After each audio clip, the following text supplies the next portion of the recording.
I never thought betrayal could feel so silent. It wasn't the shouting or the accusations that tore me apart, it was the whispering lies she crafted behind my back.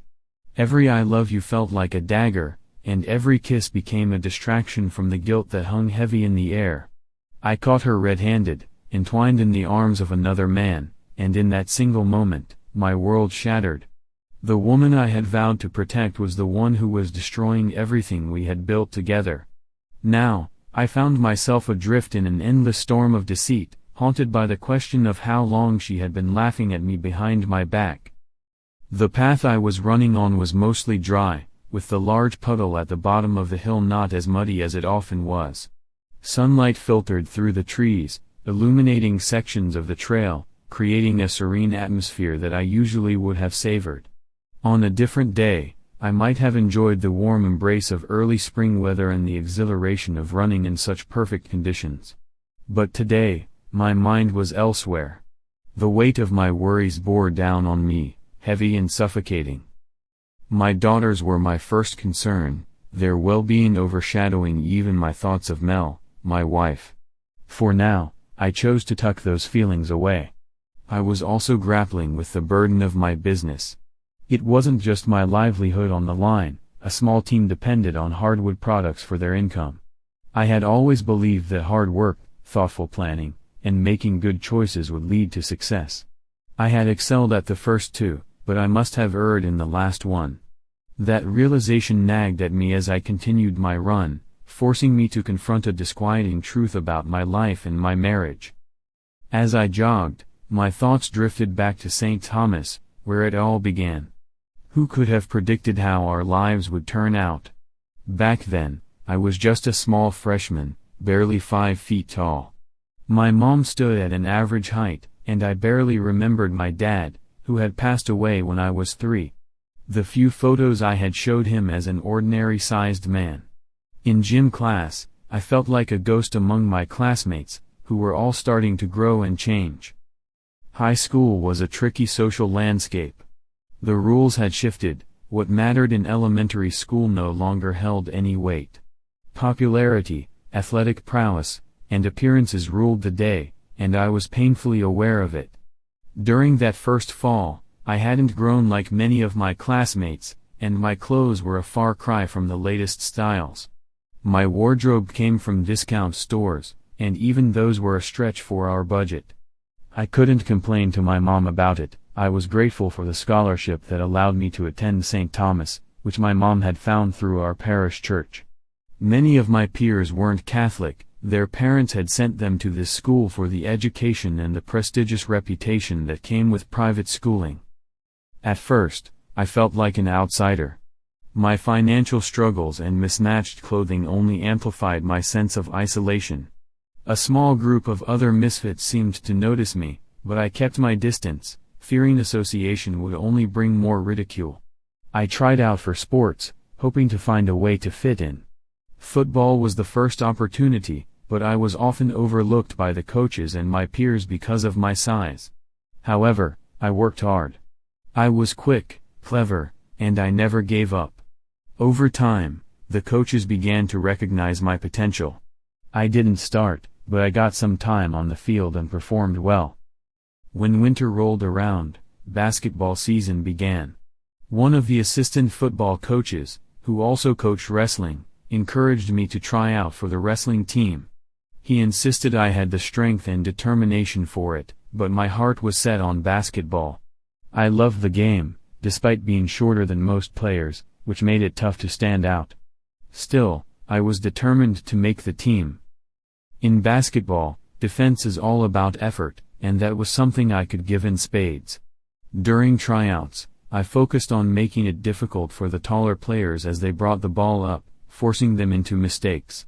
I was relentless, and the coaches occasionally told me to take it easy, worried I was being too intense. But on the last day of tryouts, a bigger kid tried to push me back, using his size against me. I held my ground, refusing to be intimidated. With determination, I managed to steal the ball from him and pass it to a teammate. When I glanced up, I caught the head coach watching me with a slight smile, and that moment ignited a spark of hope within me. I made the team, not as a starter, but whenever the team needed extra energy for defense, I was called in. Throughout that first year, my social standing shifted. I still sat on the outskirts of the popular group, distinct from the outcasts, but my athletic skills helped me find a place within the social scene. My family's financial situation kept me humble, however, a constant reminder of my roots. In the center of this social landscape was Melinda Manning. To me, she was the epitome of the perfect high school girl, radiant, confident, and effortlessly stylish.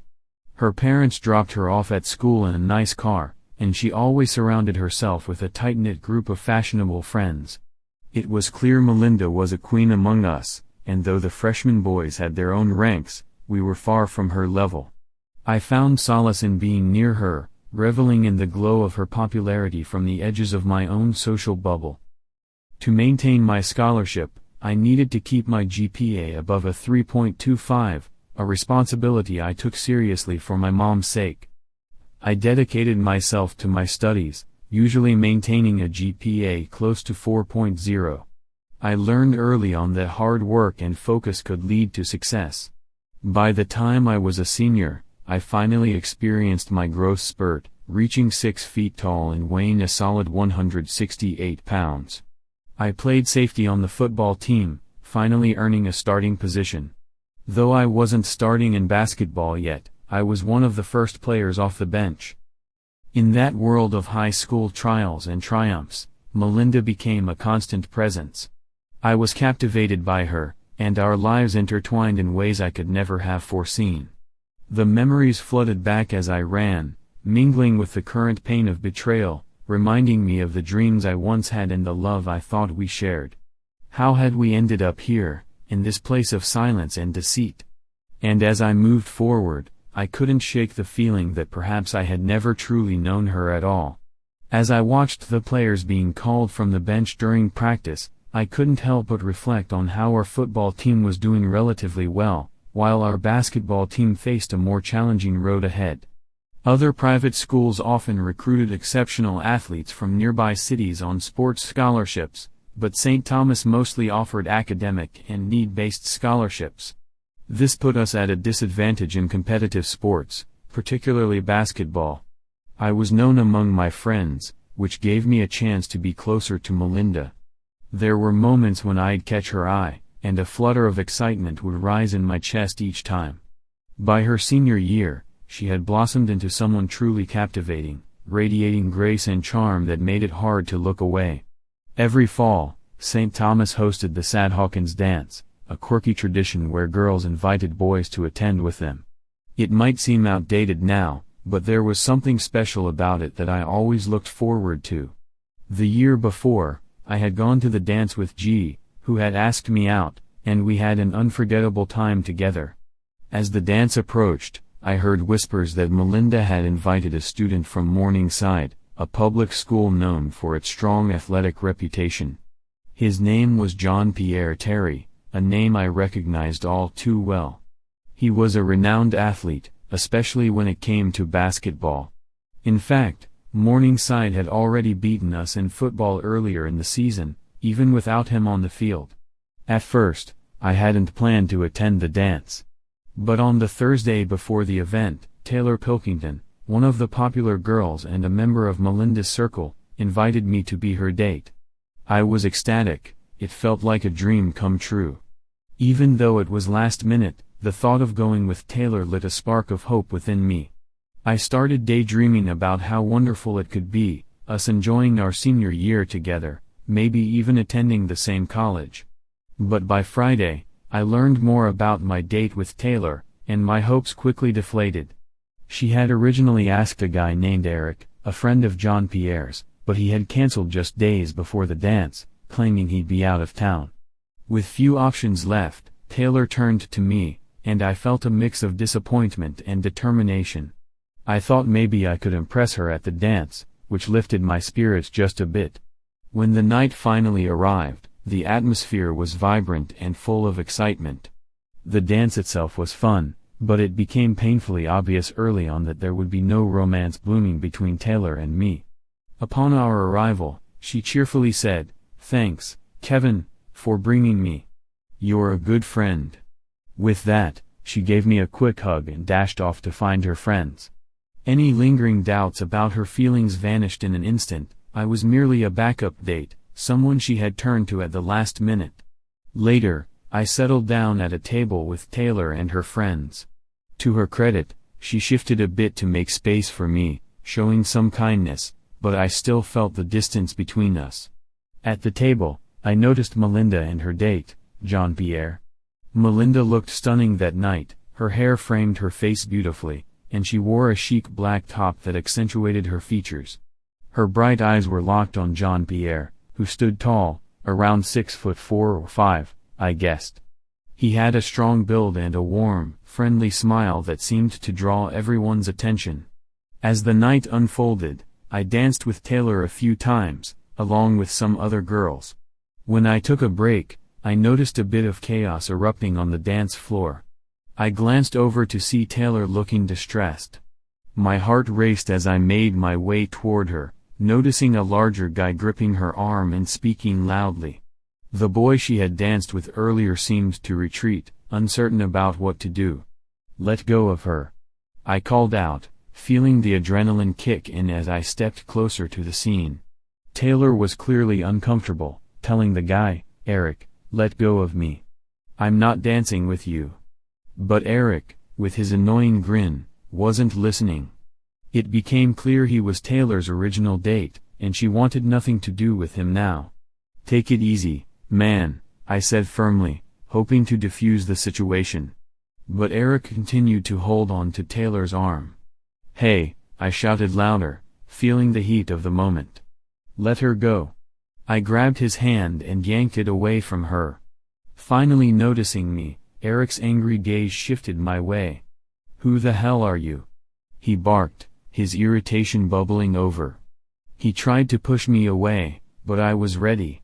As he lunged at me, I sidestepped, causing him to lose his balance and stumble forward onto one knee in the middle of the dance floor. A few people began to laugh, further inflaming his embarrassment and rage. His face turned a deep shade of red, a mix of anger and humiliation. Before he could regroup and confront me again, Jean-Pierre intervened. He stepped in from behind, wrapping his arms around Eric to hold him back. "Take it easy, man. It's all good here," he said calmly, guiding Eric away from the dance floor and out of the room. Just like that, the little trouble was over. Taylor thanked me, and there was a glimmer of appreciation in her eyes. At one point, she even leaned in and gave me a friendly kiss on the cheek. I couldn't help but hope this might mean something more, but I quickly sensed that she wanted us to stay just friends. As the basketball season rolled in, I found myself crossing paths with Jean-Pierre again. Our St. Thomas basketball team was decent, but we didn't have much height to compete with the more dominant teams. Our star player, Aaron Blankenship, played forward and stood at 6'3", while our center, who had accidentally injured me during tryouts, was around 6'5". He was big but not particularly fast, and after him, it was just me and a couple of other guys around 6 feet tall. Morningside came to St. Thomas at the top of the league, boasting 6 wins and 1 loss, while we lagged behind with 3 wins and 3 losses. The atmosphere was tense as we prepared to face off against a team that had already proven itself formidable. Jean-Pierre Terry was the star player on the court, dating Melanie, and the talk of the league. Colleges were already eyeing him, and it was no wonder why. As the first quarter progressed, we found ourselves quickly falling behind. Aaron was assigned to guard Jean-Pierre, but he picked up 2 quick fouls, leaving us vulnerable. By halftime, we were trailing by 12 points, with Aaron stuck on 3 fouls and Jean-Pierre already racking up 16 points. The second half began, and tensions were high. When Aaron picked up his 4th foul early on, I could see the worry etched on the coach's face. He was scanning the bench, contemplating his next move. Suddenly, he locked eyes with me and nodded.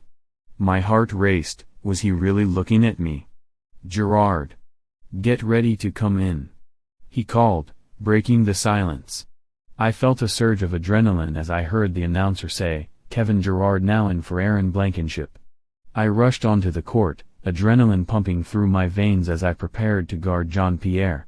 As I took my position, I could feel the energy of the crowd buzzing. "Hey, I think I know you," Jean-Pierre said casually, a confident smile playing on his lips. He seemed relaxed, while I felt a mix of excitement and nerves swirling inside me, leaving me momentarily speechless. Morningside's point guard quickly passed the ball to Jean-Pierre, and my heart raced as he made a move to drive past me. I backed off just a bit, trying to gauge his next move, but he quickly stepped back and made a clean shot. As we jogged back to our side of the court, he threw a playful jab my way. "You should really try to stay closer to me, or I'll keep doing that," he joked, grinning like he was in total control. Determined to tighten my defense, I moved closer to him on the next play. This time, when he faked a shot and zipped past me, I was called for a foul. As he sauntered to the free throw line, he gave me a light tap on the head and laughed, as if to say I needed more experience. My gaze shifted to Melanie Taylor and her friends, who were cheering for Jean-Pierre from the visitors' side. I could hear Melanie's laughter, and suddenly, my nerves faded away, replaced by fierce determination. I recalled a valuable piece of advice I had received: play defense with your feet, not your hands. I focused on maintaining my cool, honing in on Jean-Pierre's every move. On my next trip down the court, I stayed right next to him, even when he didn't have the ball. His teammates were desperate to pass it to him, but I made it challenging for them. At one point, Jean-Pierre attempted to push me back, but I held my ground, refusing to let him dictate the space. He was bigger, but I had the heart and strength not to back down.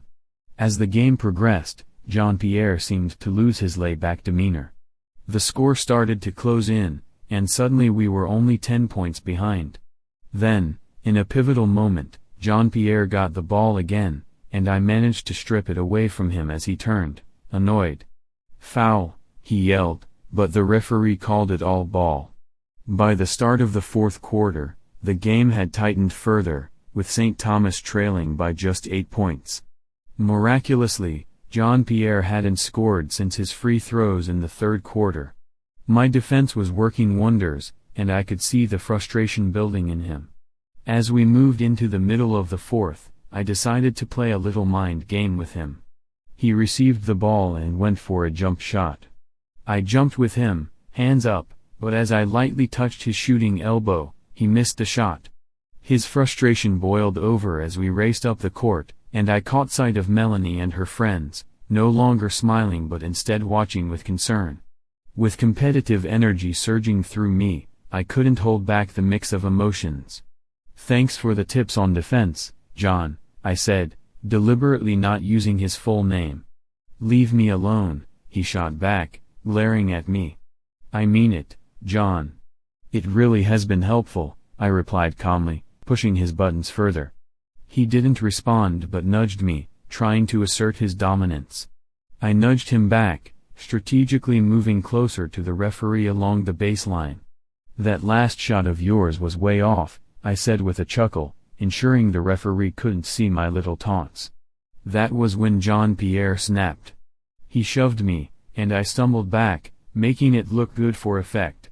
The referee blew his whistle, and Jean-Pierre received a technical foul, his temper finally costing him.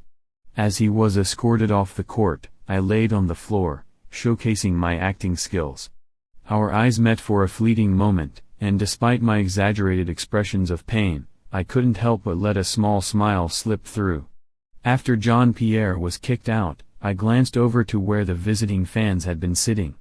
The section where Melanie and her friends had cheered was now empty. Even though St. Thomas lost the game, it was much closer than anyone had anticipated. We celebrated in the locker room as if we had won the championship. Later, I learned that college scouts had been in attendance to see Jean-Pierre play, and a wave of pride washed over me. I wondered if my defensive performance had somehow influenced his chances for a scholarship. Throughout my senior year, I occasionally spotted Jean-Pierre and Melanie at school events or around town, but we never spoke. The tension between us hung like a thick fog. Then came the night of the senior prom, where I hoped to finally bridge that gap. I had kept in touch with Taylor, who was my connection to the popular girls led by Melanie. I was hoping Taylor would agree to go to prom with me. I didn't have a girlfriend and thought it would be fun. But when I asked, she told me she was already going with someone, a college student.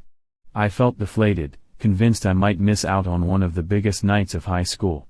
2 days later, I spotted Taylor in the school hallway. "Are you still looking for a date for prom?" she asked, a glint of mischief in her eyes. "Yes," I replied, feeling a flicker of hope. "Well, my cousin Nicole is transferring here next year. This could be a great chance for her to see what our school is like," Taylor said, a smile spreading across her face. "But I've never met her." "How old is she?" I inquired, curiosity piqued. "Kevin, she's really nice. She'll be a junior next year, and she's super cute with dark hair," Taylor said, her enthusiasm contagious. Excitement bubbled up inside me at the prospect of a potential date. Perhaps this senior prom wouldn't be the disaster I feared after all. "Just remember to be polite," Taylor added playfully, a twinkle in her eye. I couldn't help but smile at her teasing. I had been thinking about it a lot, and the truth was, I really wanted to go to the prom. Taylor had told me about her friend Nicole, and everything she said made me curious. "Okay," I said. "Give me her contact information." Taylor beamed, her enthusiasm infectious. "Thank you. I can't wait for you to meet her." I felt a surge of relief wash over me. I was going to the prom after all. When the night arrived, I was pleasantly surprised by how cute Nicole was. She had dark hair, just like Taylor described, and she wore a stunning dress that hugged her figure perfectly. At one point, our eyes met, and I quickly looked away, feeling a rush of embarrassment. "Look all you want, but keep your hands to yourself," she said playfully, a smile breaking across her face. I felt a grin tug at my lips in response. The night was filled with laughter and light conversation, and I found myself enjoying Nicole's company more than I expected. Later, as we chatted with Taylor at the dance, Melinda and Jean-Pierre approached us. Jean-Pierre was all smiles, but I could feel him ignoring me, as if our history on the basketball court had never happened. It felt strange, almost like he was pretending not to know me. I wondered if I had upset him during the game. Eventually, Melinda and Jean-Pierre drifted away, leaving our small group. They were undeniably the most attractive couple on the dance floor, and I could see why everyone was drawn to them. I glanced over at Nicole and Taylor talking animatedly, but my eyes were inevitably drawn back to Jean-Pierre. For a brief moment, he glanced back at me, his expression shifting to one of annoyance. Despite the awkwardness with Jean-Pierre, I was having a great time with Nicole. If it weren't for my plans to go off to college next year, I might have wanted to explore where things could go with her. As the night drew to a close, I walked her to her door. Just before she entered, she gave me a quick kiss on the cheek, and then playfully pushed me back down the walkway. "Good night, Kevin," she called, and as I made my way back to my car, I realized I kind of liked her. With a partial scholarship to the local university in the city, I still lived at home with my mom. Just the two of us, trying to make ends meet. To help out, I worked part-time for a neighbor on a construction crew, where we built houses and contributed to our family budget. Jim Bueller, the owner of the crew, had plenty of projects running and always wanted me to work as much as I could. Balancing work, school, and homework wasn't easy, especially since my scholarship required me to maintain a GPA of 3.0 or higher. Most of my high school friends went off to colleges far away. When they came home for breaks, they excitedly shared stories about living on their own in different towns, going to parties, and making new friends. Classes and homework rarely came up in their conversations. My situation felt so different. While I liked the idea of parties and meeting people, the financial struggles my family faced and my desire to improve our lives drove me to stay focused on school. I knew my college experience wouldn't be like my friends', but I was determined to make it work.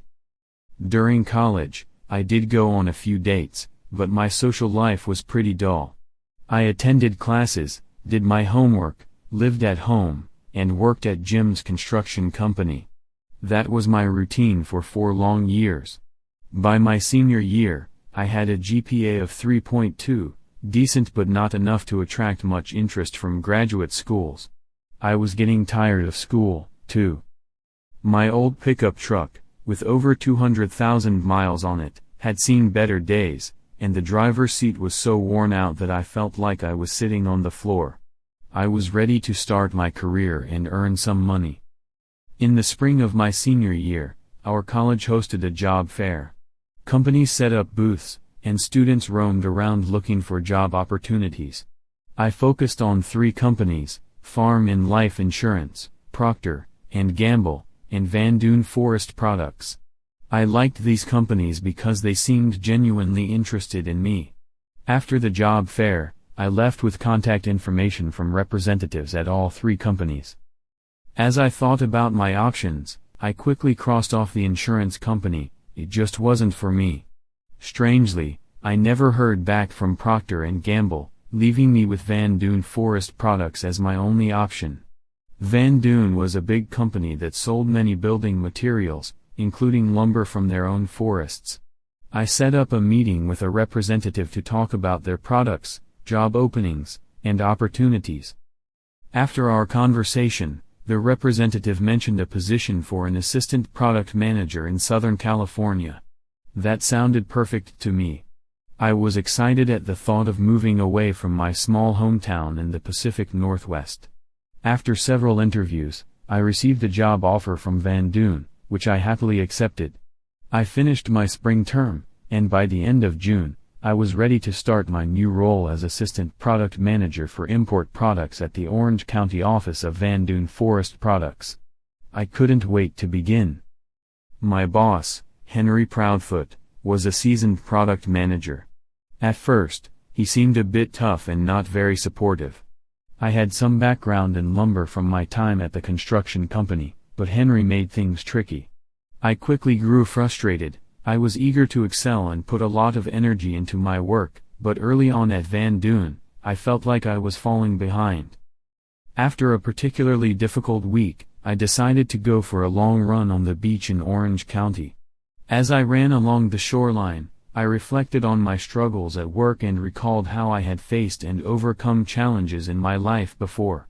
Suddenly, clarity struck me. I needed to work harder. On Monday, I approached Henry and asked for a key to the office. "Why do you need a key?" he asked, looking skeptical. I explained, I might want to be at my desk after hours.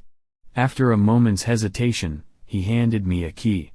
From that day on, I arrived at the office by 5:30 a.m. every day. I used the quiet hours to study products, analyze market trends, and reach out to contacts in different time zones. Gradually, I started to grasp how the business worked, and I could tell my efforts were beginning to pay off. One day, 2 important executives from the main office came to visit. I saw them in the conference room with our manager. The room had glass walls, so I could see them clearly, and I took a moment to absorb the weight of the opportunity before me. This was my chance to shine. The conference room buzzed with energy as 2 executives discussed their latest strategies. One of them stood tall and serious, dressed sharply in a fitted sport coat and neat slacks. The other was younger, more laid back, with his shirt slightly askew. He radiated a sense of enthusiasm that was hard to ignore. After a brief chat on the phone, Henry, my boss, rose from his desk and joined the meeting. I glanced up from my computer just in time to see him nod in my direction, and I caught the taller executive, Jack Valentine, stealing a glance my way too. My heart raced. I quickly diverted my gaze back to the screen, trying to focus on my work and tune out the conversations happening in the conference room. A few minutes later, Henry returned, flanked by 2 other men. I kept my head down, pretending to be immersed in my tasks. Suddenly, I heard Henry's voice cutting through the murmur. "Kevin, I want you to meet Jack Valentine and Charlie Flanagan." I looked up, suddenly aware of my surroundings. Jack Valentine had a friendly demeanor that put me at ease, while Charlie seemed more reserved. "Hey there, Kevin," Jack said, extending his hand with a genuine smile. As I stood to greet them, my knee bumped awkwardly against my desk, making me feel even more flustered. "This is Charlie Flanagan," Jack added, motioning to the other man, who also offered his hand. "Nice to meet you. So, how do you like working at Van Duyn?" Jack asked with enthusiasm. "Yes, Mr. Valentine," I began nervously. "I enjoy it so far. It's quite challenging." But before I could finish, Charlie's phone buzzed, and he glanced down, a look of impatience crossing his face. "Jack, I need to take this call," he said hurriedly, stepping away without another word. Jack shook his head briefly, then turned back to me, his focus unwavering. "First off, it's just Jack, not Mr. Valentine. I've heard great things about your work, Kevin. Have you thought about your future here? There's definitely a career path for you." I felt a swell of pride at his words. "Thank you, Jack. I like what I'm doing, and Henry has been really helpful," I continued. "I especially enjoy the international aspect of the job, finding materials in different locations." Jack listened intently, nodding as I spoke. He then turned to Henry. "There's a trip planned to South America early next year. Why not include Kevin?" I noticed Henry's surprise flicker across his face for a moment. Sure, Jack," he replied, his tone slightly hesitant. "Great," Jack exclaimed, turning back to me with a warm smile. "It was nice to finally meet you. Keep up the good work, and if you need anything, feel free to reach out." He handed me his business card before taking his leave. As Jack walked away, Henry approached my desk, his expression beaming with pride. "Kid, I'm really proud of you. For Jack Valentine to notice you and suggest you for an international trip. That's a big deal.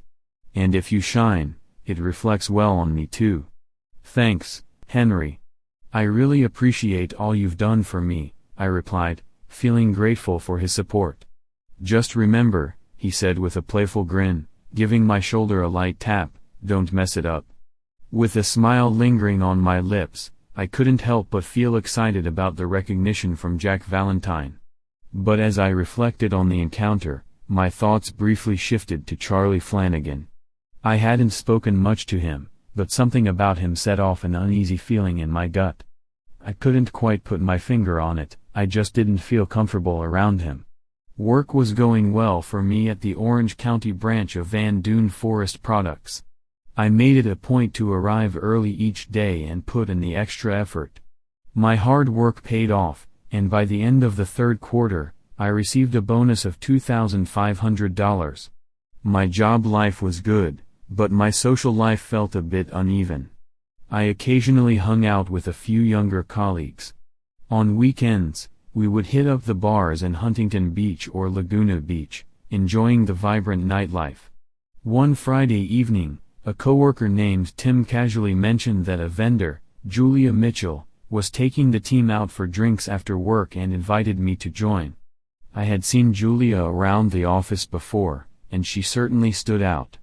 I hadn't spoken to her directly, but her tall frame, close to 6 feet, especially in her stylish heels, demanded attention. She had an eye for fashion and always wore just the right amount of makeup. In an office filled mostly with men, Julia was unmistakably captivating, and I figured she knew how to leverage her presence. Intrigued, I agreed to meet them. We headed to Windfire, a chic bar in Laguna Beach. As I arrived, I spotted Neil and Tim sitting by one of the outdoor fire pits. Just as I approached, Julia walked in, her smile brightening the atmosphere. "Great to meet you, Kevin," she exclaimed, extending her hand. "I've heard about you. It's nice to finally put a face to the name." Her handshake was warm and inviting.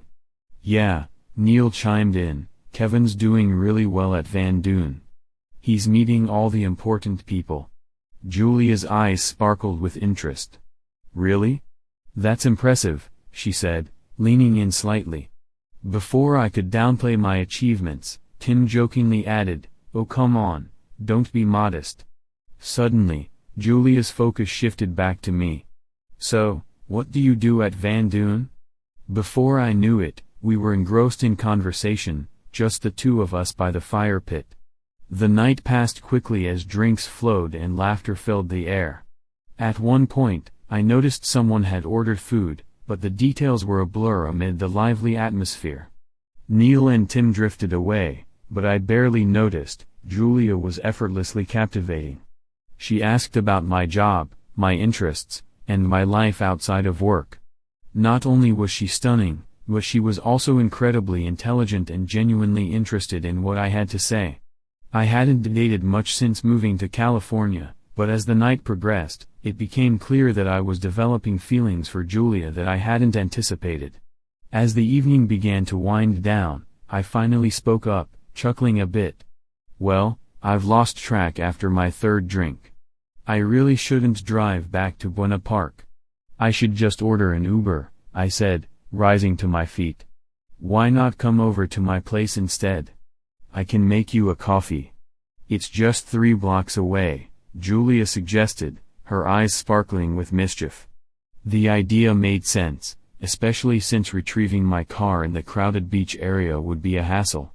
As we walked side by side, I couldn't shake the thought, was this just a casual coffee, or was there something more brewing between us? It all started with a friendly offer, something I hadn't really considered before. I had been in similar situations, but this time was different. I was about to engage with someone from work. Feeling a mix of excitement and uncertainty, I followed Julia as we made our way up the stairs to her apartment. "I live alone," she said, unlocking the door to her second-floor home. "I tried having roommates before, but I guess I like my independence." She smiled warmly as we stepped inside, and I immediately felt a connection. The cozy ambience of her living room, coupled with the twinkling lights of Laguna Beach in the distance, created an inviting atmosphere. As we settled in, our conversation flowed effortlessly. We shared thoughts and exchanged smiles, both of us enjoying this lovely evening together. At one point, she leaned in, her brow slightly furrowed with concern. "Kevin, are you okay?" "Yeah, I'm fine," I replied, appreciating her caring nature. She paused for a moment, looking thoughtful. "I just want to make sure we're both clear about things," she said. "I like to be open." I nodded, grateful for her straightforwardness. "I feel the same way," I said, eager to keep the conversation going. The evening progressed with light-hearted chatter, common interests drawing us closer together. We settled near the warmth of the fire, the gentle glow enveloping us in a comforting cocoon. As the hours passed, we found ourselves relaxing in each other's company, and eventually, we drifted off to sleep side by side. I could feel our connection deepening, a bond that felt both exhilarating and scary. I woke up early the next morning, watching her sleep peacefully. Our time together had been special, and I realized I was starting to really like her. Julia was smart, attractive, and had a warm personality that made me feel at ease. As we got ready for the day, we shared soft laughter, and our bond felt stronger. I appreciated the lovely time we had spent together, especially since she had covered dinner the night before. Assuming it was on her work expense account, I insisted on taking her out for breakfast. After breakfast, we stepped out of the diner and paused on the sidewalk. My car was parked one way, while her condo was in the opposite direction. "I'd invite you back to the condo," she started, then glanced around and added quietly, "but I'm a bit tired." We both laughed at that, breaking the slight tension in the air. I looked at her more seriously. "Julia, I'd really like to see you again." She nodded, though a hint of uncertainty crossed her face. "I have a work trip to Northern California this week," she said, "but how about next weekend?" I quickly jotted down her contact information and promised to call her later. She leaned in for a quick kiss goodbye, and I stood there watching her walk away, feeling a flutter of excitement. I really liked her. That week at work, Neil and Tim teased me gently, suggesting that something special was brewing between Julia and me. I laughed it off, playing coy, but inside, I was buzzing with anticipation about this new friendship. On Wednesday, I texted her to ask about our weekend plans. When I didn't hear back immediately, I reassured myself that everyone communicates differently. Finally, on Thursday evening, I received a message, "Friday night, Newport Beach." "I know a great place," I agreed, and we set the time to meet at 6 p.m. I arrived 15 minutes early, but she showed up 20 minutes late. Being punctual mattered to me, and I had to suppress my frustration as we enjoyed drinks and strolled along the beach before our dinner reservation at 8 p.m. The meal was delicious, and I could see the joy in Julia's eyes as we chatted and laughed. Afterward, she invited me back to her place, and I was thrilled. The evening unfolded beautifully, with both of us relaxed, and we fell asleep peacefully, feeling no pressure from one another. As dawn broke, however, things took a turn. "Oh my gosh!" Julia suddenly exclaimed, sitting up in bed. "What time is it?" "It's 7:24 a.m., I told her. She hurried into the bathroom, and I heard the flush before she dashed back out, still in her pajamas. She looked fantastic, and I felt a wave of fondness wash over me. "Kevin, I'm so sorry," she said. "I have to be somewhere by 9 a.m. I hate to ask you to leave after such a nice evening, but I really need to get going." "Don't we have time for a quick moment together?" I asked hopefully. She smiled gently. "I would love that another time, but not today. I really have to get ready, and you need to head out." She came over and gave me a quick goodbye kiss, and we shared a brief, sweet moment before saying our goodbyes. As she moved away to finish getting ready, I sat there keeping my distance, feeling the bittersweet pain of her departure. I dressed slowly, knocked on the bathroom door twice, and then left her apartment. On my drive to work at Bois Park, I couldn't help but think about Julia. I really liked her, and we always had fun together. I felt like she liked me back, too. She often said things that made me believe our relationship was growing stronger, and I hoped it would last. We continued to date mostly on weekends, and I often found myself at her place. There was always something special about the bond we shared. After about 2 months of dating, though, we hadn't discussed exclusivity or commitment. I thought it was time to have that conversation, as my thoughts wandered, imagining what our relationship could become. This felt different from my past experiences, it felt more meaningful. I decided that when the moment was right, I would talk to Julia about taking our relationship to the next level. That Friday night, I attempted several times to bring up our relationship, but we kept getting interrupted, and I never had the chance to talk. Later that night, I received a text from her, "Thanks for last night." It made me feel hopeful, and I thought for sure we would talk over the weekend. On Tuesday, I messaged her about our weekend plans, but I didn't hear back until Thursday night. "Hey, a bunch of us are gathering at H2O in Laguna this Friday at 7 p.m. You should come," she texted. It wasn't exactly what I had hoped for, but it still made me feel a bit better. I arrived shortly after 7 and spotted Julia among a group of 4 guys and 2 girls.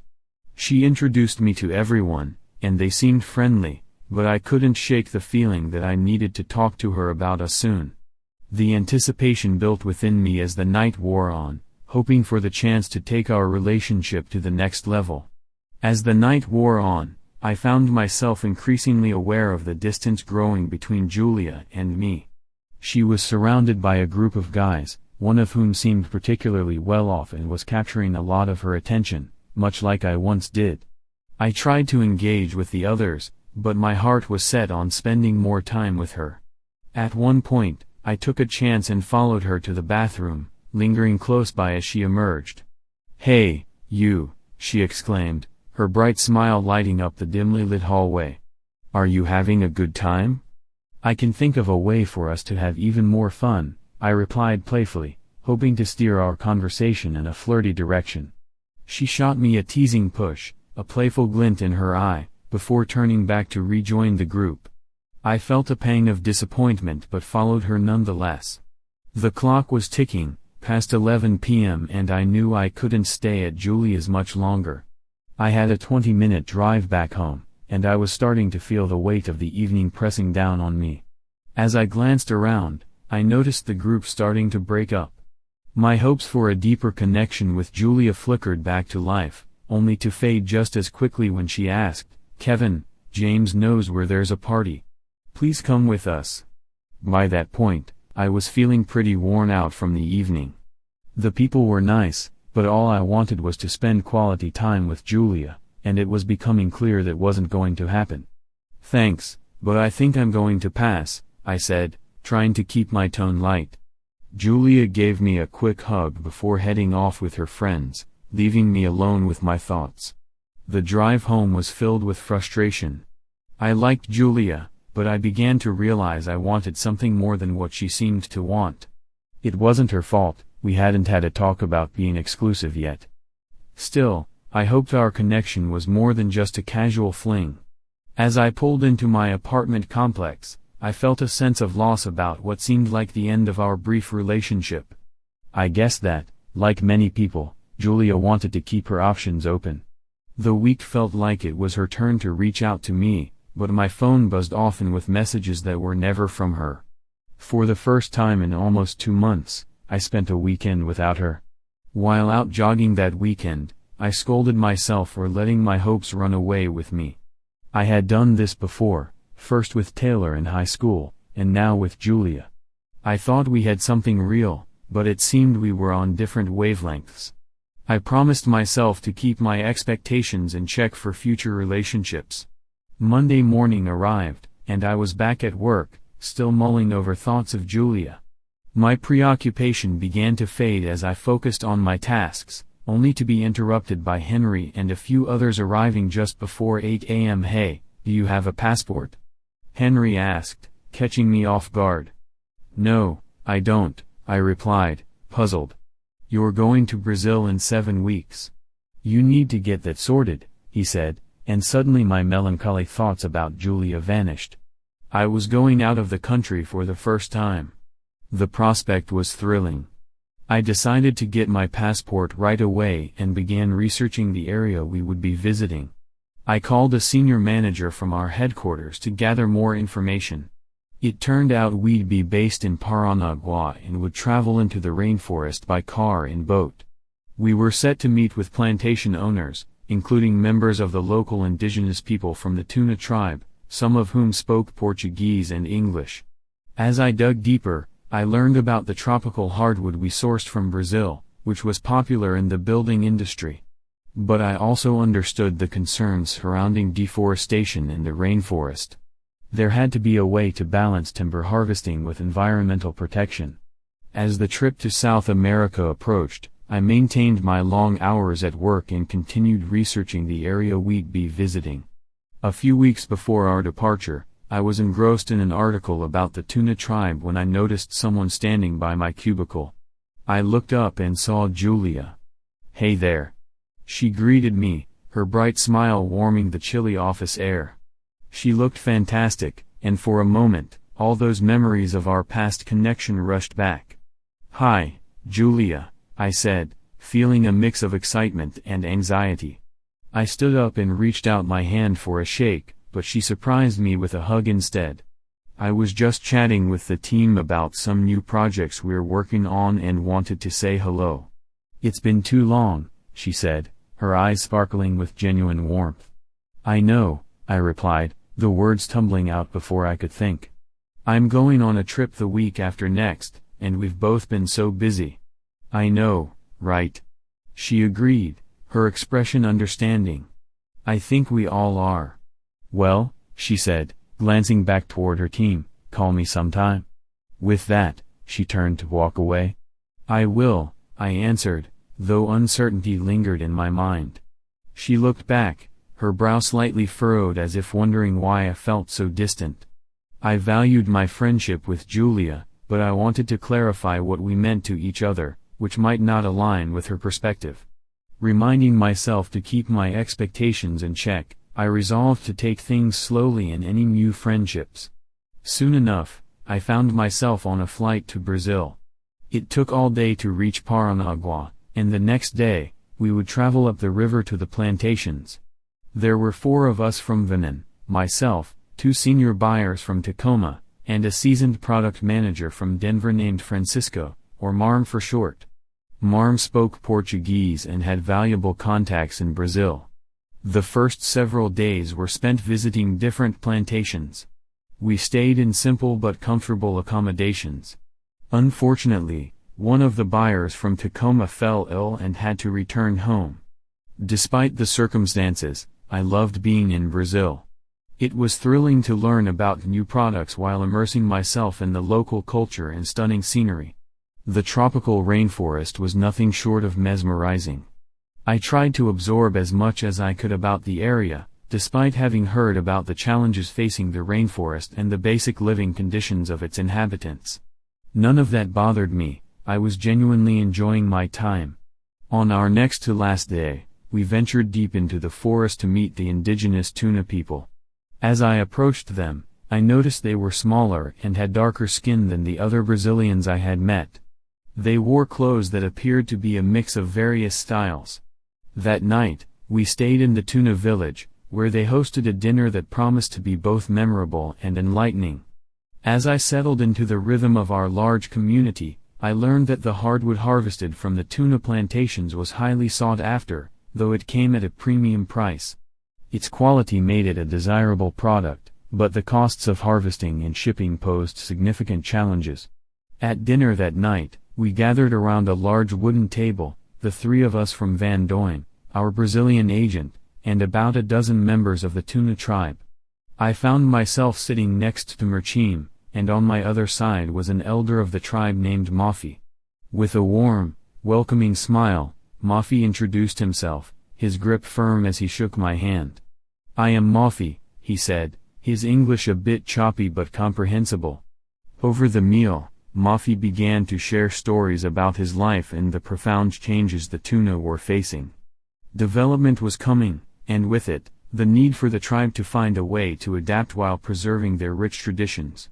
His eyes grew serious as he spoke about the challenges ahead. "It's a big problem," he said, the weight of his words hanging in the air. Intrigued, I leaned in closer. "What do you mean?" Mafi struggled to articulate his thoughts, and I could see the frustration in his expression.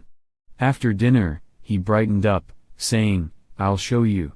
His enthusiasm was infectious.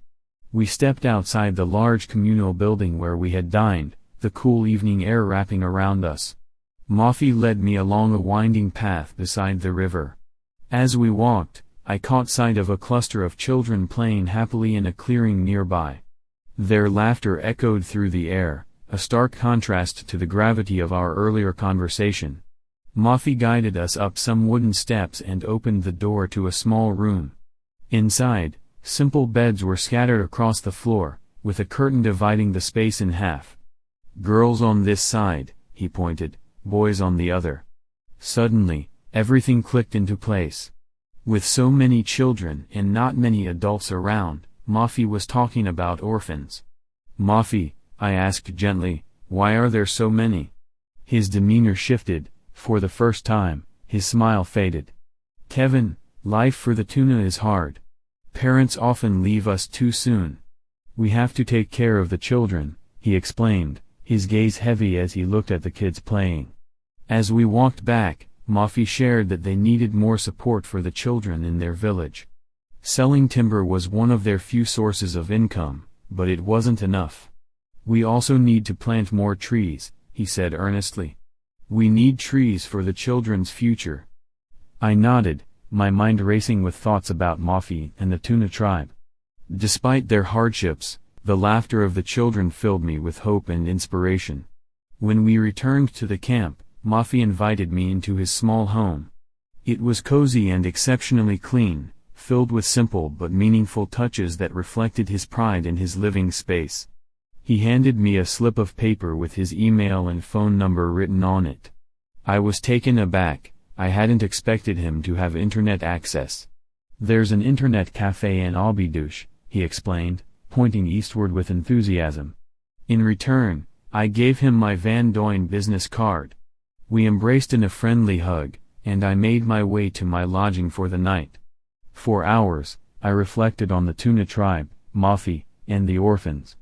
The emotional weight of the visit lingered with me long after I returned to my room. Before I knew it, we were boarding the jet to head home. While the trip had been an incredible work experience, I couldn't shake the human side of it all. I promised myself that I would find a way to help the tuna. Back at Van Doyen, my role continued to evolve. I was invited to join more teams and attend customer meetings, and my position at Van Doyen Forest Products was expanding. I felt a swell of pride in my accomplishments and enjoyed the work I was doing. The recognition was a nice bonus. One day, out of the blue, Henry asked me to join him for lunch. I typically ate at my desk, rarely socializing with him, so this invitation took me by surprise. He brought me to Billy's Ink Spot, a restaurant he frequented. The atmosphere was warm, with a lively bar and surprisingly delicious food.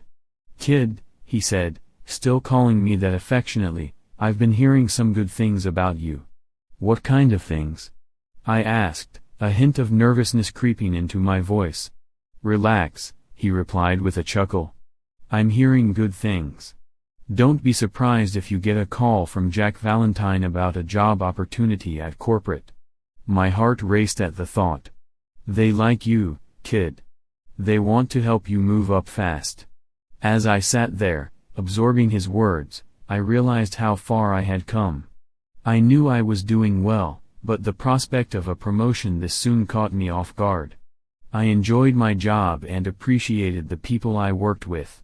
The building products industry was starting to grow on me, especially the international side of it. I couldn't help but remember my trip to Brazil, where I had met Mafi and the tuna tribe. "Thanks, Henry, for all your support so far," I said, although I didn't want to downplay his impact. "I'm looking forward to hearing from Jack." The possibility of a promotion stirred excitement within me. As the days went by, I found myself anxiously anticipating any email or phone call, convinced it could be Jack Valentine with the great opportunity I had been dreaming of. Then came that Friday when our corporate office sent out a company-wide message announcing that Van Doyen was committed to environmental sustainability. The presentation was filled with vibrant images of leaves, the ocean, and lush forests, showcasing our commitment to doing more for the planet. Helen Stacy from marketing was seeking ideas to enhance Van Doyen's eco-friendly image. Since my trip to Brazil, I had been toying with a project idea. What if we supported the tuna tribe in replanting native trees? It could address several issues, ensuring a sustainable supply of tropical wood, providing the tuna with necessary income, and aligning our brand with eco-conscious values. Over the weekend, I drafted a detailed plan. I even proposed that we match donations to support the local orphanage. My calculations showed that the total cost would just exceed 5% of our overall expenses, a manageable increase, I believed. On Sunday night, I sent my presentation to Helen Stacy, eagerly awaiting her feedback. But as the week dragged on, I found myself growing increasingly anxious. I hadn't heard anything from Jack Valentine either, and my excitement about the project began to wane. Just when I thought I might never hear back, I received a call from corporate. My heart raced with hope as I answered the phone. "Hello, Kevin," a woman's voice greeted me, not Jack's. "This is Helen Stacy from marketing. How are you?" Her tone was bright, and I could sense the energy in her voice. She told me she had taken my reforestation plan to management, and they had given it their full approval. My heart soared. This was just the beginning. Now, the next step was to present the plan to the tuna tribe and make it a reality. "An agreement? When can you be in Brazil?" she asked, her tone filled with enthusiasm. I was stunned. "I get to go back?" My mind raced as I stumbled over my words, but luckily, she didn't seem to notice my confusion. "Let me tell you," she continued. "I'll get in touch with corporate travel to book your trip. How about leaving on the 17th? I'll send you an email with the details." And just like that, she was gone. Wow. Not only did they like my idea, but I was actually going back to help put the plan into action. Later that week, I received the travel details for my trip to Brazil. I would be flying out with Jerry Matthews from our forest science team, who was there to share planting methods with the tuna people. I couldn't wait to see Moffy again. When I emailed him to let him know about my visit, he responded 2 weeks later, warmly welcoming me back. The Friday before my departure, I finally heard from Jack Valentine. "Kevin, I hear you're going back to South America. Congratulations on your idea, good thinking." He paused for a moment, and then added, "When you return, I want you to fly up to corporate. I have some thoughts about your future to discuss." "Thank you, sir. Jack, I would appreciate that," I replied, feeling a surge of optimism. It felt like my career was finally heading in a positive direction. The trip to Brazil went smoothly. Jerry Matthews, the forest science expert I was traveling with, was a nice guy, though he was fairly quiet. If we weren't discussing trees, our conversations were pretty low-key. We returned to the same tuna village I had visited before, and Moffy greeted me with open arms. That night, Jerry and I presented our ideas for tree planting and the compensation process. It took some time to communicate our plans clearly, as the language barrier posed some challenges. After a lengthy discussion among the tuna, Moffy turned to me, his big smile lighting up his face. He shook my hand and said, "Kevin, we have a deal." The rest of the trip was spent working out the finer details and techniques. "Kevin," Jerry said to me on our second to last day, "I almost forgot. I was asked to take some photos of you and the tuna in the rainforest." "Not sure why that's interesting," he chuckled. I shrugged, but it sounded like a good idea. The next day, we snapped some photos, capturing the beauty of the rainforest and the smiles of the tuna people. That night, I found myself back at the large dining table with Moffy. After dinner, I asked if we could visit the orphans again. With a big smile, he agreed. We walked along the trail through the brush, and suddenly, I heard it before I saw anything. It was like music. The laughter of children floated through the leaves, and I knew we were close to the orphanage. Moffy and I paused as I felt a wave of emotion wash over me. Watching the children laugh and play made me reflect deeply on my own values. These kids had very little, not even parents, yet their joy for life was so strong and infectious. As the successful trip came to an end, Jerry and I prepared to head back. I felt a sense of pride in our mission success, sensing that this achievement could help my career at Van Duyn. More importantly, I was glad that my ideas might make a positive difference in the lives of the tuna people. I was back in the office for just 2 days when I learned I needed to be at corporate by Thursday night. Dinner was planned with Jack Valentine and Charlie Flanagan. Corporate travel took care of everything, and I received my schedule: dinner on Thursday, a meeting at the branch on Friday morning, and a flight out Friday evening. We met at a waterfront restaurant called Whip Bay. The atmosphere felt a bit like a job interview mixed with a sales meeting. Jack animatedly talked about the chances my career could take while also asking how I would handle different business situations. Occasionally, Charlie would jump in with questions that seemed designed to undermine me in front of Jack. I didn't really like him much, especially since he had bits of food stuck in his unkempt mustache. Dinner ended on a mostly positive note, and the next day, we gathered at the corporate branch in Crescent Creek. The Crescent Creek office was modern and nearly twice the size of my office in Orange County. The conference room was all glass and much bigger than mine. It was bustling with energy, phones were ringing, and I could hear people chatting about products, shipments, and sales. It felt like an exciting place to be. A young receptionist took me to the conference room, where I met Janet Haynes, the HR specialist. I noticed a file folder in front of her. About 10 minutes later, Jack and Charlie arrived. "Kevin," Jack said with a friendly smile, "we want you on our team." There's a position for a product manager at our main corporate branch. This job is different from what you do in California. The business here is nearly 3 times as large, and things move much faster. You'll also work more closely with the sales team and meet clients." "That sounds great, Jack," I replied, my heart racing. "Is there an offer?" "Janet has all the details," Charlie added. "You'll work with the branch, but Charlie will be your manager for import products," Jack explained. We talked a bit more, and then Janet presented the offer. I was amazed. It was nearly double what I was making. After spending some time filling out paperwork with Janet, she showed me around, introducing me to different people. At 11 a.m., Jack drove me to the airport. "Son," he advised, "if I could give you one piece of advice, it would be this: invest in real estate, anything you can. This market is going to grow. In fact, it's already starting. You'll be happy you did."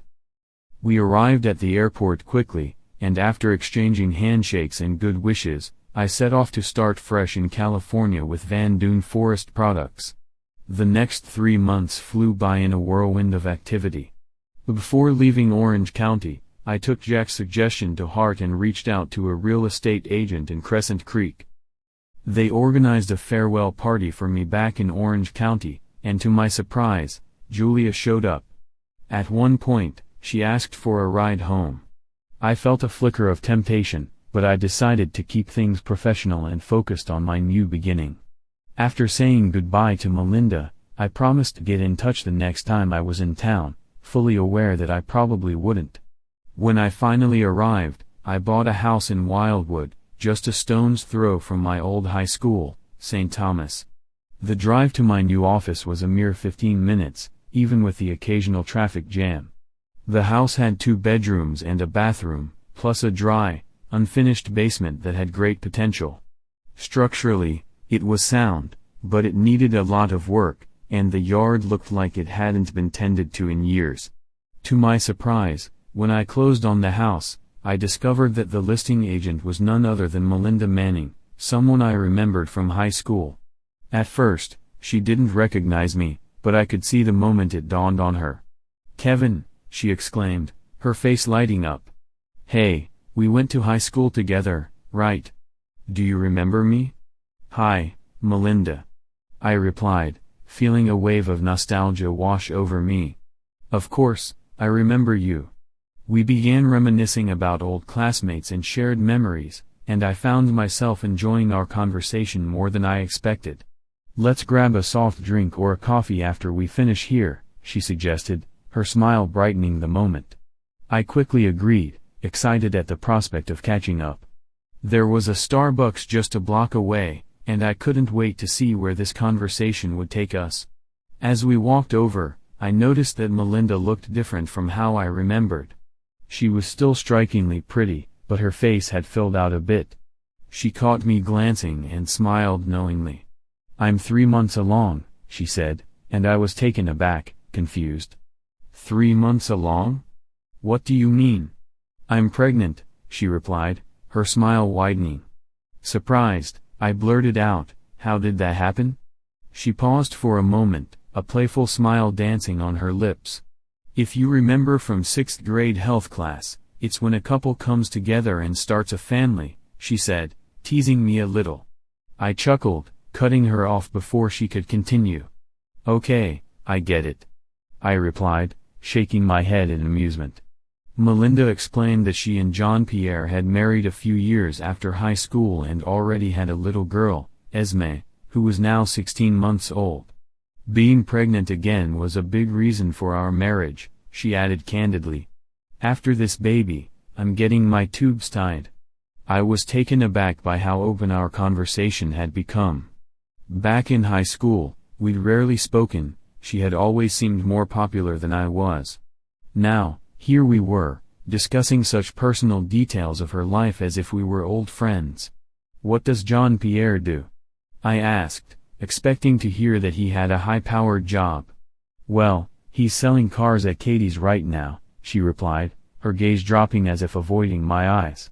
It seemed that the star from high school was finding life a bit more challenging than I had imagined. I kept quiet for a moment, letting her words sink in. We continued to chat, and she mentioned that she and her old friends from high school usually had girls' nights out every few weeks. To my surprise, she told me that Taylor Pilkington sometimes joined them, the same Taylor I had a crush on during our high school days. Eventually, it was time to part ways. This time, I received a full hug goodbye, something I never would have imagined back in high school. "Say hello to Taylor for me next time you see her," I called out as I walked away. Melinda didn't respond, but she shot me a look that left me puzzled as I left the building. For the next 2 years, my life settled into a comfortable routine. Professionally, I was thriving. I was one of the youngest product managers in Van Duyn's history, and I had become more involved in the sales process. I forged a friendship with Alan Church, the head buyer at McLean's Lumber. We bought a quarter interest in Mariner season tickets together and spent plenty of time hanging out, which was especially enjoyable since McLean's was our second largest account from the Crescent Creek branch. It felt good to do business with someone I genuinely liked. Another significant boost to my visibility at work came when Van Duyn launched its environmental green media campaign. There was a stunning photo of me and Mafi in the rainforest. I was pointing at something, and Mafi was looking in the same direction. The sunlight filtered through the trees, creating a natural, candid shot. Jerry Matthews had taken that photo during our trip to Brazil, and it quickly became a centerpiece of our campaign. The investment in this initiative meant that my image started to appear more frequently, helping to elevate my profile within the company. Beyond work, I was enjoying life. I spent time with Alan and some of the younger guys at VDFP, and I even hung out with a few women. After everything that had happened with Julia, I had promised myself to date casually. I made it clear from the start that I wasn't looking for a long-term relationship, and while a few feelings got hurt along the way, I felt I had been honest with everyone. Then I met Jilly, a charming young woman who worked in the corporate office of VDFP, not at my branch. She was petite and had a vibrant personality. After our second date, I made sure to tell her, I'm not looking for a serious relationship, wanting to ensure we were on the same page. Jilly didn't seem to mind, and we continued to enjoy each other's company. Before I knew it, I was genuinely looking forward to our time together. One Saturday morning, I met Alan for our usual run in Prospect Park. After our workout, we typically grabbed coffee and relaxed at an outdoor cafe in the bustling town square, filled with people enjoying the weekend sunshine. As we sipped our coffee that morning, Alan nodded toward the plaza. "Hey, isn't that the woman you were with a few weeks ago?" he asked casually. I turned and saw Jilly approaching us, hand in hand with another guy. My heart sank as they walked directly toward us, and I instinctively pulled my legs back to avoid an awkward encounter. "Kevin," Jilly exclaimed, surprised but not embarrassed. "Hi. This is..." Brock introduced us, and we exchanged a few words before they walked away, still holding hands. As Jilly left, she glanced back, a smile on her lips, and waved her fingers at me. I felt a jolt of surprise. Their hair looked damp, as if they had just come from the shower. Had they showered together? I knew I shouldn't feel upset. I had set the terms of our relationship. Yet, despite my best efforts to remain detached, a slight discomfort twisted in my gut. I reminded myself not to take things too seriously with anyone I spent time with. That had worked for a while, after all. About 2 years after I moved to Wildwood, I found myself at another Mariners game. Once again, it ended in disappointment. This time, I was with Alan, and we decided to stop at a bustling bar not far from Safeco Field. We agreed on just one drink before calling it a night. The bar was called Bellflower, and it was packed.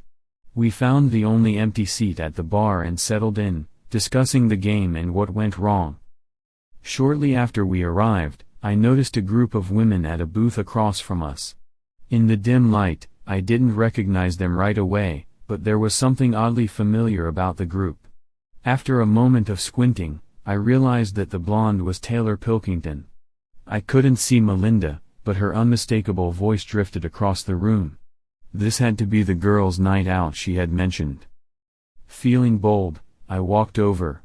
"Can I get you guys a drink?" I asked as I approached. "No thanks," Melinda replied without looking up. But then Taylor perked up, her face lighting up with recognition. "Kevin! Is that you?" she exclaimed. "How are you all doing?" I asked, smiling. Taylor stood up and wrapped me in a friendly hug. I realized this was the closest we had ever been, even more so than during our few awkward dates back in high school. Melinda stood up next, giving me a hug too.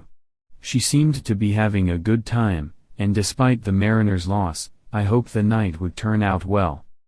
We all gathered around, and I found a chair to join them. I introduced Alan, but he quickly mentioned he needed to get up early, so it ended up being just me, Taylor, Melinda, and two other friends from high school. As the evening wore on, I shared about my job at VDFP, and one of the girls suddenly perked up. "So you're the one in those pictures from the jungle?" she asked, clearly impressed. I felt a swell of pride at that. As we chatted, I learned that Taylor had a boyfriend, sometimes on and off, but for now, they were together. Melinda had 2 kids, aged 3.5 and 2. She revealed she wasn't with Jean-Pierre anymore and mentioned that her father was sick, with her mother acting as his full-time caregiver. "I do what I can to help," she said, her voice tinged with weariness. "But being a single mom with a full-time job is hard. These nights out are my chance to enjoy myself." It struck me as strange that the most popular girl in high school was now facing the same everyday challenges as everyone else. As the night drew to a close, I asked how everyone was getting home. I had been drinking water for the last hour, feeling fine, while the girls had arranged for other rides. Melinda and Taylor accepted my offer to drive them home.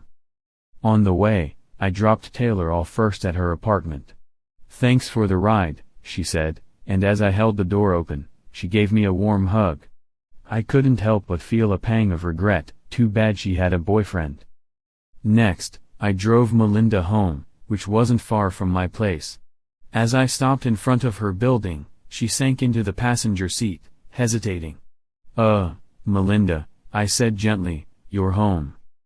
She took a deep breath and closed her eyes for a moment. "I know," she said, her voice barely above a whisper. "Can we just sit here for a minute?" I understood. She needed a moment to gather herself before facing her life again. 2 small children, work stress, and her father's health problems weighed heavily on her mind. "You know," Melinda began, her gaze fixed on me, "you're a good guy, Kevin Gerard." Normally, I might have replied, but for some reason, I didn't say anything. Then, out of the blue, she leaned in and wrapped her arms around me in a friendly hug. It threw me off a bit, but as she pulled back, she looked thoughtful for a moment. After a short pause, she smiled softly and said goodbye before getting out of the car. "Call me, Kevin Gerard," she said as she shut the door and walked toward her building. I sat there for a moment, trying to process what had just happened. Call me? The most attractive girl from high school wanted me to call her? Was it the drinks talking? I would find out soon enough. The next day, I decided to call Melinda. At first, I thought I had made a mistake. She didn't seem too excited to hear from me. There was background noise, and I could tell she was busy. Eventually, I asked if she'd like to go out for dinner next weekend. "Yeah," she replied, her voice lacking enthusiasm. "Let me see what I can set up. I'll call you back." And that was that. Honestly, I didn't expect her to call again. After no call by Tuesday, I figured maybe there wouldn't be a date after all. But then, on Wednesday night around 9 p.m., she surprised me by calling. "Hey," she said, "are we still on for this weekend?" "Yes," I replied, relieved. "I can find a babysitter for Friday night." "Will that work?" she asked, sounding a bit more cheerful. We agreed on Friday night. I told her to dress casually and that I'd pick her up at 7 p.m. When Friday night came, we had a great time together, talking and laughing. I learned a lot about her life with Jean-Pierre. They had broken up in high school but had reunited a few years later. They welcomed their daughter Esme, and then they got married. Later, they had another daughter, Francine. As we talked, I could see the toll it took on her to recount her past. Jean-Pierre struggled to keep a steady job, and she often found herself bearing the weight of their family's challenges. It was a lot for anyone to handle, especially a single mother, and I admired her resilience. As the night went on, I felt a warmth growing between us, a spark of something that could become more than just friendship. By the end of the evening, we were both laughing freely, sharing stories of our childhood and our dreams for the future. I found myself wanting to know more about her life, her joys, and her struggles. It felt different this time, more meaningful. And as I dropped her off that night, I couldn't help but hope this was just the beginning. Jean-Pierre had always struggled with the responsibilities of adulthood. He tried selling cars and, when he focused, he did well at it. But the reality was, we often fought about money, and it seemed he didn't take fatherhood seriously. Eventually, he left Melinda, and their marriage ended in divorce. So, enough about me, Melinda said, shifting the conversation. What about you? You still living in the same place? I felt a pang of self-consciousness. It seemed like most of our conversation had revolved around her life, which was filled with challenges and triumphs. My own life felt comparatively quiet, no kids, no marriages, just work and the occasional social gathering. I told her about my job, and she encouraged me to share more details. However, it quickly became clear that her interest lay more in what my job could offer her, like career growth and better pay, rather than the work itself. I felt a strange sense of satisfaction knowing that I had done better than Jean-Pierre in this situation. That night, as we said our goodbyes, Melinda leaned in for a heartfelt hug. "Call me this week," she said softly, her eyes lingering on mine. I took her words to heart. The next time I picked her up, I finally met her daughters, Esme and Francine. They were adorable, and I could already tell they would grow up to be lovely just like their mom. Esme, the older one, was shyly clinging to Melinda's leg, stealing glances at me before quickly looking away. Francine, on the other hand, was a bundle of energy, eager to show me her toys and stuffed animals as we got ready to leave. "Mom, can I go with you?" Francine insisted, her eyes wide with excitement. I have to admit, those little girls completely won me over. During our outing, we talked about the girls and how Jean-Pierre wasn't helping with raising or financially supporting them. It puzzled me why he wouldn't want to spend time with such sweet girls. Later that evening, a thought hit me, making me pause. I kept reminding myself to take things easy with Melinda, not to rush into anything. But then I found myself asking, how would you like to go to the zoo tomorrow? The zoo? Just me? She replied, clearly surprised. I chuckled, shaking my head. No, you and the girls. She held my gaze for a moment, a serious expression crossing her face. Then she turned her gaze out the window, and I felt a flicker of uncertainty. Mel? I ventured, unsure of what she might say. Suddenly, she turned to me, a bright smile breaking across her face. Sure. The girls would love that. The next day was delightful. The weather was perfect as we strolled around the Woodland Park Zoo. Esme, though still shy, began to relax a little, while Francine chatted away with boundless enthusiasm. We stopped for lunch, and it wasn't long before Francine started to tire. "Mom, will you carry me?" she asked, reaching her arms up. Melinda lifted her effortlessly, and we continued exploring.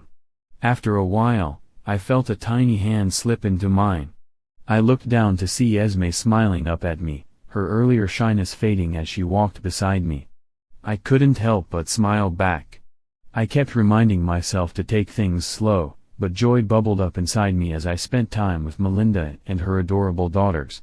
When it was time to say goodbye, Francine hugged me tightly, her little arms wrapping around me like a vice.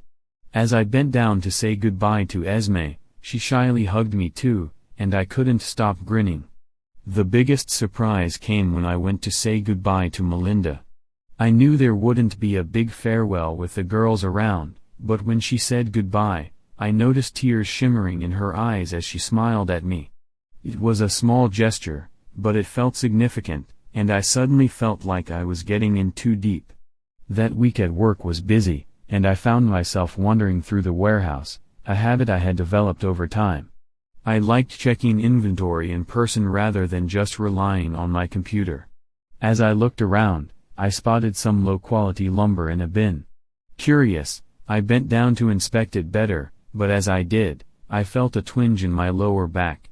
Just then, one of the warehouse workers, Albert, rushed over. "Boss, that looks heavy," he said. "Let me help you." Together, we moved the lumber, and I finally got a good look at it. "Thanks, Albert," I said as I walked back to my office. I couldn't help but think of him as I did. I had noticed pictures of his kid on his desk earlier, and it reminded me of Melinda's daughters. During the week, I tried reaching out to Melinda, but by Thursday, we hadn't talked yet. I told myself to take it easy. Then, on Thursday night, we finally connected. "What a week," she began. "Jean-Pierre missed his night with the girls. He said something came up. Then my mom needed help with my dad. She really needs more support, but it's hard and expensive to find help." "I'm sorry to hear that," I replied. "How are you holding up?" "Okay," she said, her voice slightly wavering. "My back has been bothering me more." She asked about my week, and I felt guilty sharing my back pain compared to her struggles, but I did anyway. A little while later, she said, "I'll call you back." 45 minutes later, my phone rang again. "Okay," she said, her tone brightening. "Pick up some fish and 2 bottles of wine. I'll meet you at your place this Friday at 7 o'clock. That's all you need to know." And with that, she hung up. I thought to myself, this could be interesting. On Friday, just after 7 o'clock, she arrived, carrying a bag of groceries and a folding table. She was dressed casually, ready for something active. "Here," she said, handing me the bag. "Put these in the fridge." When I returned, she had set up the table and handed me a light robe. "Take a quick shower," she instructed, "then we can work on your back." I had a million questions swirling in my mind, but I decided to go along with it. After my shower, I walked into the living room, where she had placed candles and dimmed the lights. "Lie on the table face down and show me where it hurts," she instructed. I complied, opening the robe a little, feeling shy. But then she started to massage my back, and I immediately felt the tension begin to melt away. "Wow, Melinda," I murmured softly. "This feels wonderful. How did you learn this?" "Just relax and enjoy," she replied, and I did. At first, it felt like a typical massage I had experienced before, but things took a different turn when she worked on my legs. She gently adjusted my position, her hands gliding over my calves and moving up the back of my legs. The area felt sensitive, and I could sense the tension leaving my body. Then she returned to my back, moving with careful attention. "Roll over," she whispered. I did, feeling a bit exposed even though my robe covered me. She focused on rubbing my shoulders and arms, keeping everything warm and soothing. After finishing my back, she softly said, "I'll be right back." I wondered if that meant the end of the session, but I felt completely relaxed. My back was much better, though a bit of tension still lingered. I heard the bathroom door open and looked up to see Melinda stepping out. A smile spread across my face as I thought about how pleasant the whole experience had become. She approached me with a confident grin, and I sat up, feeling ready for more. She said gently, her finger raised playfully. "Just relax, this is part of your massage." I lay back down, and as I reached out, she guided my hand back, dissipating any lingering worries I had. Melinda gracefully gathered her robe and set it aside, focusing entirely on creating a soothing atmosphere. She warmed some massage oil in her hands, and I felt a unique wave of comfort wash over me as she began her work. I closed my eyes, letting the soothing rhythm of her movements wash over me. It felt like a shared moment, something special that filled me with warmth. "Did you like that?" she asked, her smile bright. "Does your back feel better?" "Melinda," I replied, "I've never felt better." "Just relax," she said softly, her voice like a gentle caress. "I'm making dinner. Do you have an apron?" "Sorry, no," I replied, watching her with admiration as she moved about the room. "I bet you wouldn't tell me even if you did," she teased playfully. Despite the earlier tension, we had a wonderful conversation over dinner, sharing stories that revealed the layers of our lives. Melinda opened up about her father's health struggles and the challenges her family faced. She spoke candidly about Jean-Pierre, revealing how he was grappling with work and child support issues. "You're just so different," she said, her eyes reflecting a mix of admiration and vulnerability. After dinner, I felt compelled to ask her about her future plans. With a thoughtful smile, she shared that her mother was spending the night with the girls. It became clear that the evening held more possibilities, and we moved to my bedroom to spend more time together. This time, I felt a newfound courage to take the lead, enjoying the deeper connection as we explored our companionship. The atmosphere was filled with warmth, and the night unfolded naturally, eventually leading us to drift into a peaceful sleep. The following morning was surprisingly interesting. Our conversations had grown more profound than I had anticipated. Melinda was truly opening up to me. "When I was younger," she began, "it was all about having fun. I wanted to enjoy everything life had to offer. I should have paid more attention to my studies. Things were different back then, my dad was healthy, and my family was happy. I craved excitement," she confessed, her gaze distant as she reflected on the past. "That's probably why I was drawn to Jean-Pierre," she continued, a hint of sadness in her voice. "He was exciting, a little rebellious, fun until he betrayed my trust. That's when I decided to end things." She paused for a moment, gathering her thoughts. "Just as my dad got sick, he came back into my life. I thought he had grown up. We started seeing each other again, and soon I found out I was expecting Esme. Not long after, we got married. I'm not sure Jean-Pierre ever fully understood what marriage meant." I listened intently as she shared the struggles of their relationship. "Even before I was expecting Francine, things were already rocky. When I realized he would never be the father the girls needed, I divorced him. It felt like he didn't truly care about our marriage. He continued to live his life without regard for his responsibilities. I guess that's one of the reasons I appreciate you so much," she said, looking across the table at me. "You're so much more mature." Her words struck a chord, and I reminded myself to take my time with this budding relationship. But Melinda had shown me a side of her that fascinated me, and I was beginning to really like the girls. "Melinda," I said earnestly, "I like you too." She smiled brightly and reached out to hold my hand. "And another thing," I added with a playful grin, "you give amazing massages." Despite my plan to take things slow, our bond grew stronger with each passing week. We met several times a week, often with Esme and Francine.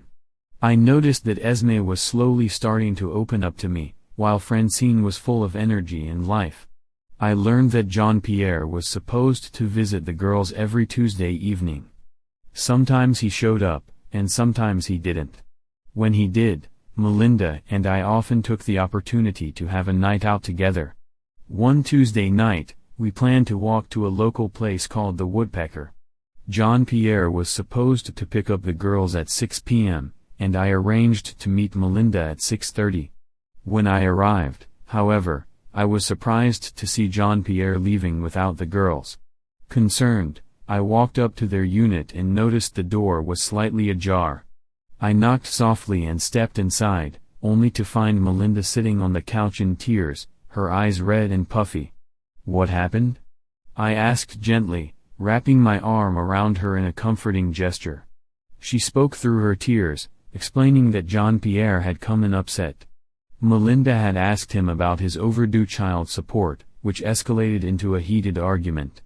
Eventually, he left in anger. "Where are the girls?" I asked, my heart racing. She shook her head, clearly distraught. I quickly checked down the hall in their room, but they weren't there. I looked in Melinda's room and then in the bathroom, but there was no sign of them. Just as I was starting to panic, I thought I heard a noise. I returned to their room and opened the closet door. There, sitting in the dark, were Esme and Francine, each clutching a stuffed animal. "Hey," I said softly as I carefully sat down with them. "What are you all doing in here?" Even Francine, who usually talked a lot, was quiet. I could see they were both feeling down. I noticed Francine had a white stuffed bunny, while Esme held a plush giraffe. "Who are these?" I asked, gesturing to their toys. Finally, Francine spoke up. "This is Mr. Jones," she said, showing off her stuffed animal. "Esme's is Barney," she added. "When we want to feel safe, we take them and go into the closet." I understood then. During loud arguments, the girls sought a quiet place to escape their parents' troubles, and their stuffed animals provided a sense of comfort. I didn't know how long we stayed in the dark, safe closet, but eventually, Francine fell asleep, and Esme climbed onto my lap. I held her gently, feeling a mixture of calmness and concern about what was happening outside. At some point, Melinda came into the room.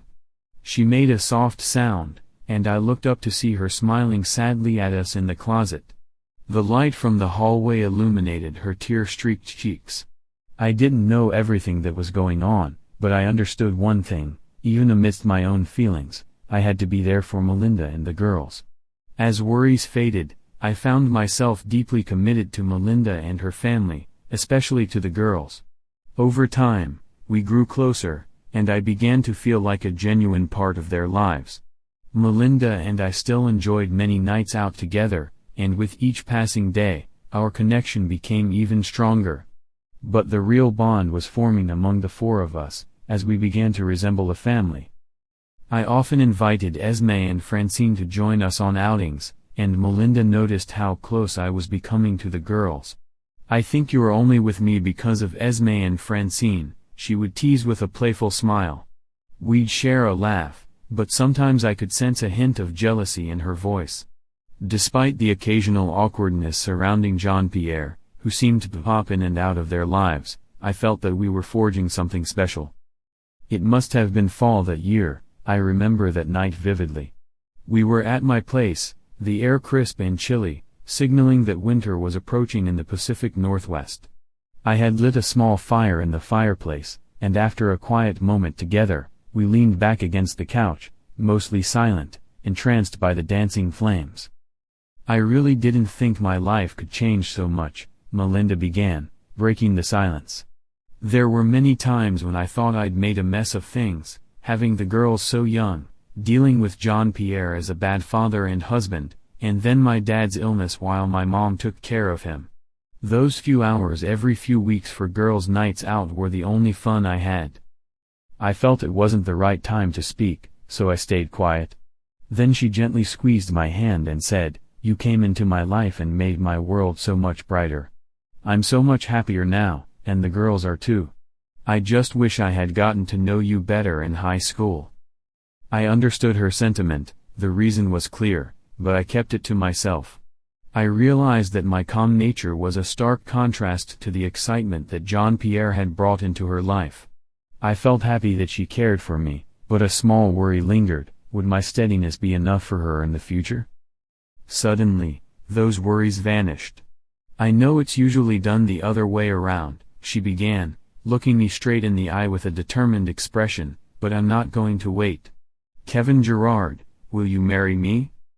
I was taken aback. I stood up, while Melinda sat on the floor, a blanket wrapped around her and a hopeful smile lighting up her face. I had thought about this moment so many times, but we hadn't even been together a full year yet. I glanced at this wonderful woman and her two sweet girls. "You want to get married?" I asked, my face breaking into a wide smile. She nodded, looking serious yet excited. "Well, normally I'd be the one down on one knee with a ring," I said, still in disbelief. She paused for a moment, and then her face lit up with an idea. "How about this instead?" she suggested playfully. "I'll find a way to convince you to say yes. We can get the rings later." I couldn't help but smile at her spirited attitude. In that instant, I realized I was now engaged. We began planning our wedding, though it would be more low-key due to her father's illness and the fact that she had already had a big wedding once. This one would be smaller, but still special. After all, it was my wedding too. My family was small. My mom had moved to Idaho after I finished high school, and there weren't many uncles, cousins, or grandparents. Still, I had a good group of friends I wanted to invite. I thought about asking Alan to be my best man, and while I would help with some details, most of the planning would fall on Melinda. We met with our insurance agent, actually, Melinda's agent, and secured a small, affordable life insurance policy for each other. We also combined our auto and home insurance. "One thing we need," Melinda said during the meeting, "is long-term disability insurance. Neither of us should have to face what my parents are going through." Her father's illness had really impacted their savings, and it was tough on her mom. The agent warned us that it could be costly, but Melinda was resolute. "I don't care," she insisted, and we proceeded to get the coverage. Meanwhile, things at work were going well. I continued managing projects and found I had a knack for sales. Our sales team often invited me to travel with them to train on our products and give presentations. My excitement for imported wood connected well with our clients, and I was even invited to speak at a regional convention about responsible forest management for the future. Right before the wedding, I planned another trip to South America, excited to visit the tuna people and my good friend Mafi. When I arrived, I spent 2 days with them, mostly with Mafi, who welcomed me with a warm hug as many tuna smiled at me. "Kevin, you've come," he exclaimed, leading me toward where the orphanage used to be. I was amazed by the changes since my last visit 2 years ago. There was now a new building with separate areas for the orphans, much larger than the open space I remembered. They had built a small schoolhouse with help from Van Doon and hired a teacher from a nearby town. It was clear that Mafi and the tuna were proud of their achievements and appreciated what I had done for them. As Mafi and I walked through the village, he said, "With school now, the children have a future. They choose their path. They learn to read and write." He pointed to a young man named Keta, beaming with pride. "He goes to university," he said slowly. I was amazed that our small support could make such a significant difference for this community. "We also teach tuna," Mafi continued, his enthusiasm contagious. I realized that what started as a simple effort had blossomed into something much larger, and I felt grateful to be part of this incredible journey. "It's crucial for young people to understand the old ways," Mafi said, his tone serious yet encouraging. I turned to him, intrigued. "Mafi, can you show me some tuna traditions?" He paused, studying my face for a moment. His usual smile flickered, but soon it returned, brighter than before. "Yes, Kevin. I'll show you." As we walked away from the orphanage, I was struck by the transformation that had taken place in the community. Tuna had undergone so many positive changes, yet the spirit of joy and happiness among the children remained unchanged. Despite their struggles, they laughed and played, their positive outlook on life genuinely inspiring. That afternoon, Mafi began to share the rich tapestry of tuna traditions with me. He showed me their decorative masks, each one telling a unique story through its vibrant colors and intricate designs. He patiently explained how these masks were crafted, each piece an expression of their heritage. Then he took me to the rivers of the Amazon, where he demonstrated their traditional fishing methods, a skill passed down through generations. Finally, Mafi introduced me to a hunting technique they used in the past, blow dart hunting.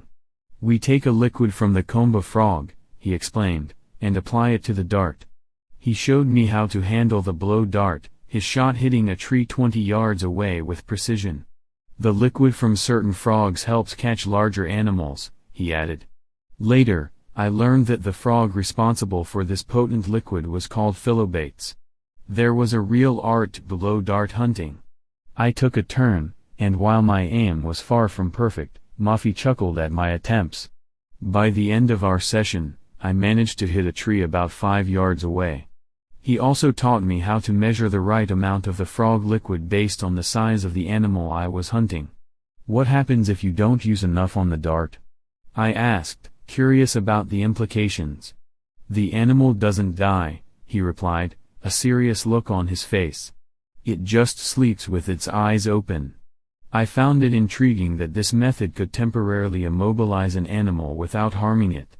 As the sun began to set on my time there, I told Muffy and the tuna community that I would return. More than anything, I was grateful for the chance to help them.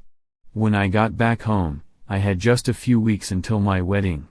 My to-do list seemed endless. I still enjoyed getting to the office early, but with all my tasks piling up, I found myself clocking out right at 5 most days. One of the biggest tasks on my plate was moving Melinda and the girls into my house. We had decided to live together and give up Melinda's rented condo. My house was small but spacious enough compared to the condo. Melinda and I would take the main bedroom upstairs, while Esme and Francine would share a cozy room on the main floor. As the wedding approached, I could feel the excitement in the air. We were expecting about 60 to 70 guests, and everything seemed to be falling into place. However, just a week before the wedding, we hit a snag. We had planned a honeymoon in St. Martin, and weeks earlier, Melinda had talked to Jean-Pierre about watching the girls during our trip. At first, he had agreed without hesitation. When Jean-Pierre first found out about my relationship with Melinda, he seemed almost relieved. Our meetings had been sporadic and mostly due to his visiting schedule. In those moments, he could be charming and funny, and we'd often chat while Melinda got the girls ready. I even offered him a drink a couple of times, which he always accepted graciously.